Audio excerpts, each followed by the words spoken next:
भगवान महावीर जयंती शिरूरमध्ये साजरी. जैन धर्मातील तीर्थकर भगवान महावीर यांची जयंती शिरूरमध्ये साजरी करण्यात आली. भगवान महावीरांच्या प्रतिमेचे पूजन करण्यात आल्यानंतर मंत्रोच्चाराचे अखंड पठण करत निघालेल्या मिरवणुकीत प्रेम से बोलो जय महावीर अशा दुमदुमणाऱ्या घोषणा देण्यात आल्या. जैन धर्माचे ध्वज फडकवीत जैन धर्माचा जय जयकार करत निघालेल्या मिरवणुकीत उद्योगपती प्रकाश धारीवाल, जैन श्रावक संघाचे संघपती भरत चोरडिया, गोडीजी पार्श्वनाथ, जैन टेम्पल ट्रस्टचे अध्यक्ष सतीश धाडीवाल, सचिव रमाकांत बोरा, विश्वस्त रमेश कर्णावट, जैन कॉन्फरन्सचे प्रांतीय अध्यक्ष सुनील बाफना, धरमचंद फुलफगर, माजी उपनगराध्यक्ष सुरेश बोरा, माजी नगरसेवक प्रकाश धाडीवाल, शिक्षण मंडळाचे माजी सभापती निलेश खाबिया, राहुल बोथरा, अनिल बोरा, प्रशांत गादिया, महावीर कोठारी, मितेश गादिया, मनोज भटेवरा आदी जैन धर्मीय मिरवणुकीत सहभागी झाले होते, अशी माहिती निलेश खाबिया यांनी दिली.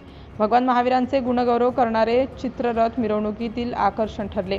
बालाजी ग्रुपच्या वतीने नारळ पाण्याचे, विनोद भालेराव यांच्या वतीने थंड पेयांचे वाटप करण्यात आले. जैन स्थानकाजवळ मिरवणुकीचा समारोप झाल्यानंतर उपप्रवर्तिनी प्रियदर्शनाजी महाराज यांनी मंगल पठण केले. सिटी इंडिया न्यूजसाठी प्रतिनिधी विजय ढमढेरे, पुणे.